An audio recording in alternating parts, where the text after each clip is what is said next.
Hey all, and welcome back to another episode of There's Danger Here. I'm Leilani, and yes, I know I'm a little bit late for this week's episode. However, with the holidays and me doing everything myself, with the podcast, sometimes we get a little behind. So here I am catching up. All right, so let's get into this next case, shall we? On March 26, 2018, a multiple fatality traffic accident was called in. The location was off the northern part of Highway 1, Mendocino County, California, at a dirt turnoff with no guardrails and a 75 to 80-foot drop. In the vehicle were 2 adult females and 2 juveniles. One juvenile was also outside of the car.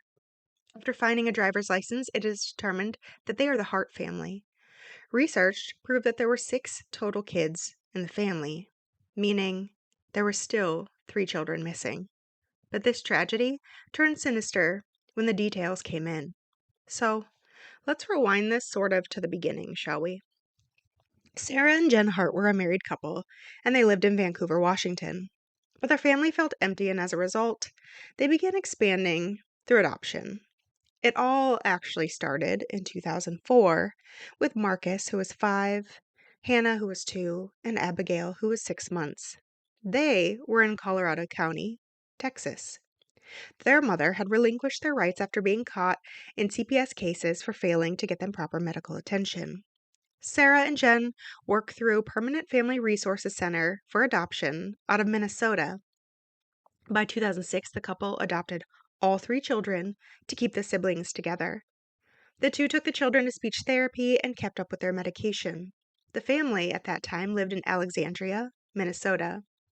At a follow-up, the children seemed to be thriving compared to their original home environment. Sarah and Jen were praised for their love and care for the children. Then, in 2008, Sarah and Jen were approved to adopt more children.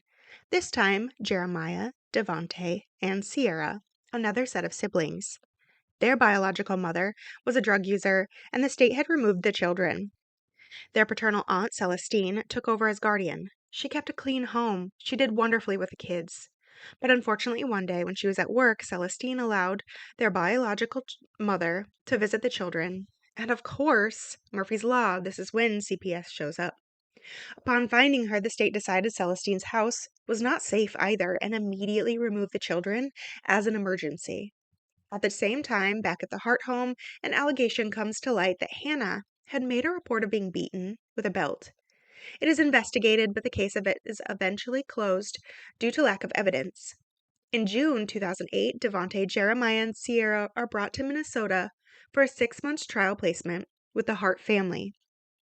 On November 15th, 2010, Abigail stated her mom gave her an owie and pulled up her shirt to show her teacher at school. There are multiple bruises on her back and in the belly button area.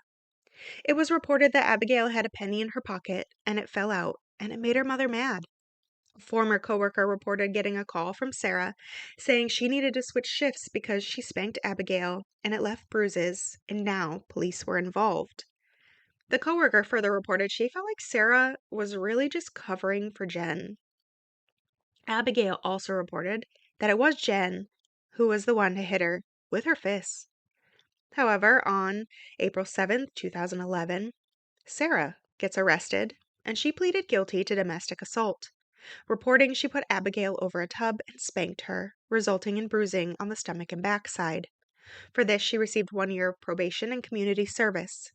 Between November 2010 and January 2011, 6 more allegations of abuse were called into CPS. Child welfare wouldn't substantiate the claim, citing lack of evidence.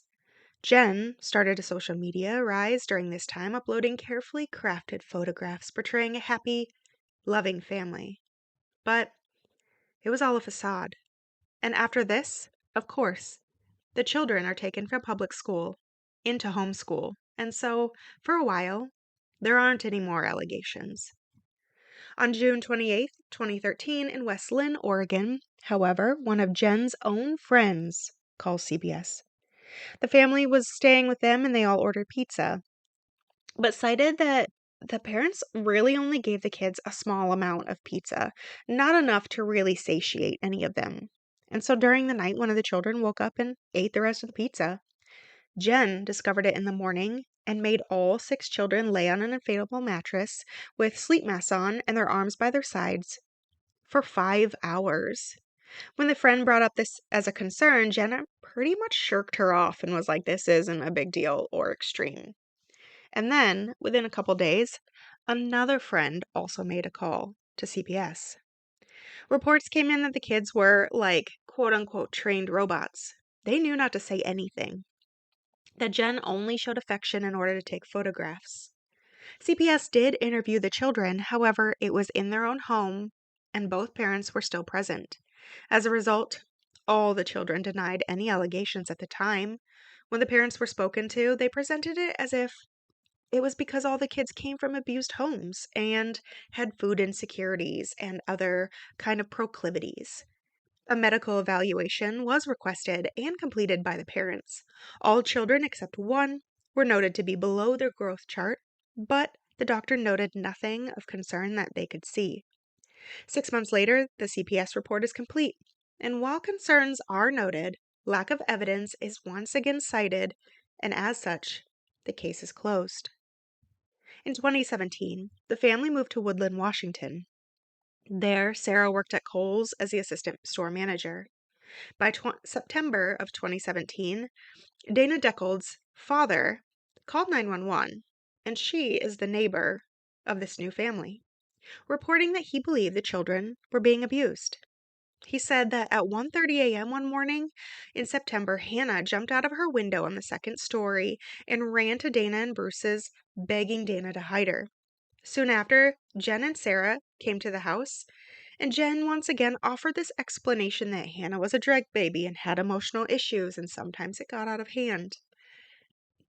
They returned back to Dana's home at around 6:30 a.m., and the family and Hannah were there. Hannah had written an apology to the neighbors saying she really just had a bad week and was emotional about it. Dana said she was going to call the police, but when Jen gave her that information, she sold it so well that Dana decided not to make the call. Fortunately, that's why the father did. But still, nothing comes of this. On March 15th, 2018, it's Devontae's turn to go to the Deckolds. He asked for food, mentioning it should go to the fence line so Jen and Sarah wouldn't see it. They gave him food, and Devontae kept coming back, asking for more and more, sometimes 2 to 3 times a day. Dana reported she realized he was asking for staples, not anything extraordinary.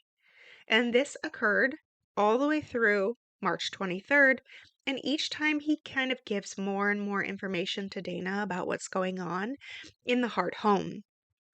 Eventually, on the 23rd, Devontae stated that everything Hannah had been saying when she freaked out that night, it was true, the abuse and the starvation as punishment.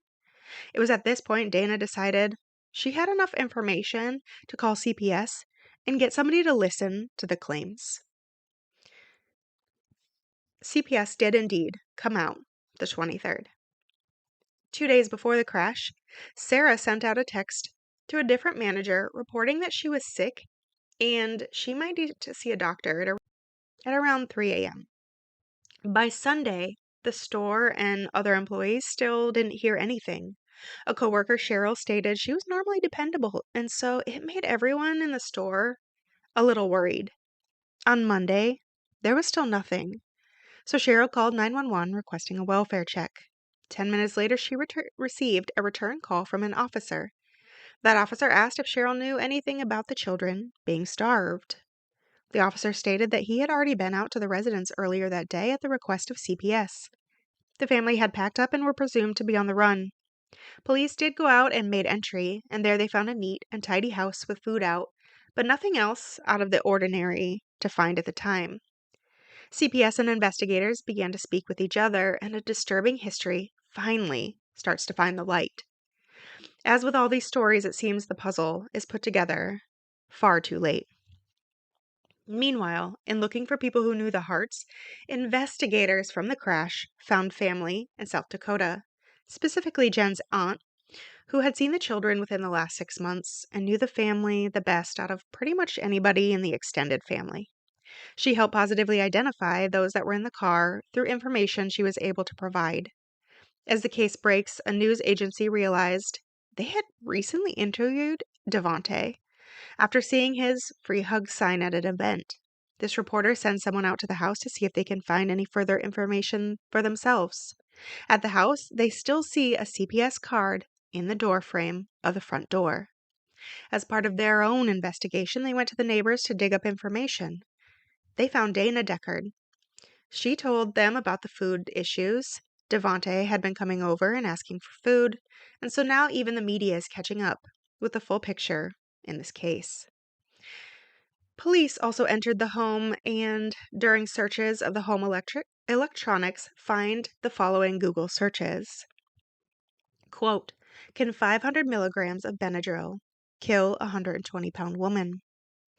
What over-the-counter medications can you take to overdose?